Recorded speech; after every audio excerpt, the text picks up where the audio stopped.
Venga, segundo ejercicio.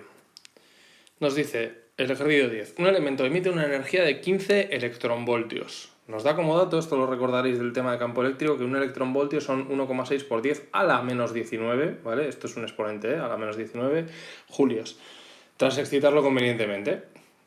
¿Cuál es la frecuencia y la zona del espectro a la que corresponde dicha radiación? Vale, vamos a ver. Primero, lo que os he puesto en el ejercicio anterior. Toda la información, vale. La velocidad de propagación es la longitud de onda por la frecuencia, ¿vale? La velocidad de propagación va a ser la velocidad de la luz, lambda va a ser la longitud de onda y f va a ser la frecuencia. Por otra parte, el periodo va a ser 1 entre la frecuencia. El periodo es el inverso de la frecuencia, ¿vale? Y en cuanto a la energía es... energía va a ser E y h va a ser la constante de Planck, que ya la sabemos. Vale, velocidad de la luz. Velocidad de la luz la conocemos, son 300 millones de metros por segundo. ¿Vale? Constante, siempre. ¿Vale? Longitud de onda, la desconocemos. Frecuencia, la desconocemos. El periodo lo desconocemos. En cuanto a la energía, nos dice, un elemento emite una energía de 15 electronvoltios. Vale, pues la energía van a ser 15 electronvoltios. Que si eso lo pasamos, si un electronvoltio es esto, pues es multiplicar por esto, es multiplicar 15 por esto. ¿Vale? Entonces son 2,4 por 10 a la menos 18 julios. He multiplicado 15 por 1,6 por 10 a la menos 19. ¿Vale?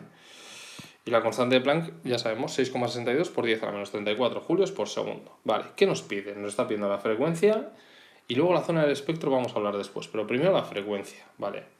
Si nos fijamos respecto de la fórmula inferior, ¿vale? La energía la tenemos. La constante de Planck la sabemos, es la misma siempre. Nos falta la frecuencia. Pues a por ello, ¿vale? 2,4 por 10 a la menos 18, que es la energía, va a ser igual a la constante de Planck por la frecuencia. Si despejáis la frecuencia de ahí, queda una frecuencia de 3,625 por 10 a la 15 hercios. Perfecto. Ahora nos está pidiendo la zona del espectro correspondiente a dicha radiación. Es una manera un poco extraña de preguntarlo, pero en realidad está preguntando, cuando hablamos del espectro, ¿os acordáis que era, pues en realidad, la longitud de onda que tenía? ¿Vale? Vamos a verlo. Nos está preguntando, cuando se pregunta la zona del espectro, vamos a calcular la longitud de onda. Vale. ¿Por qué? Luego vais a ver por qué. Para calcular la longitud de onda, como ya tenemos la frecuencia, como tenemos la velocidad de la luz, pues es sencillo calcular la longitud de onda. 300 millones de metros por segundo va a ser igual a la longitud de onda por la frecuencia que hemos calculado en el apartado anterior. Y ahí obtenemos una longitud de onda de 8,275 por 10 a la menos 8 metros. Bien. Esto, si lo pasamos a nanómetros, multiplicándolo por 10 a la 9, son 82,75 nanómetros. Vale. Bien. ¿A qué zona del espectro correspondiente? ¿A qué zona pertenece? 82,75 nanómetros. Vale. Recuerdo lo siguiente. Cuando hablábamos del espectro electromagnético, ¿vale? Tenemos una longitud de onda de 82,75 nanómetros. 82,75 nanómetros es lo mismo. Bueno, hemos visto en el paso anterior que esto era... A ver, me voy al paso anterior. Esto eran 8,275 por 10 a la menos 8. A la menos 8 metros, ¿vale? Por 10 a la menos 8 me voy al espectro, ¿vale? Entonces, esto es el espectro de luz visible, aquí están por 10 a la menos 6, por 10 a la menos 4, por 10 a la menos 2, por 10 a la 0, todo esto en metros.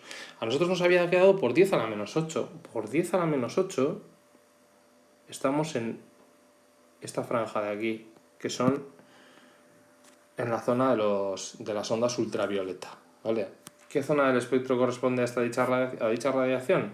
La zona del ultravioleta, porque habíamos visto que eran 8,275 por 10 a la menos 8 metros, que corresponde con esto, ¿vale?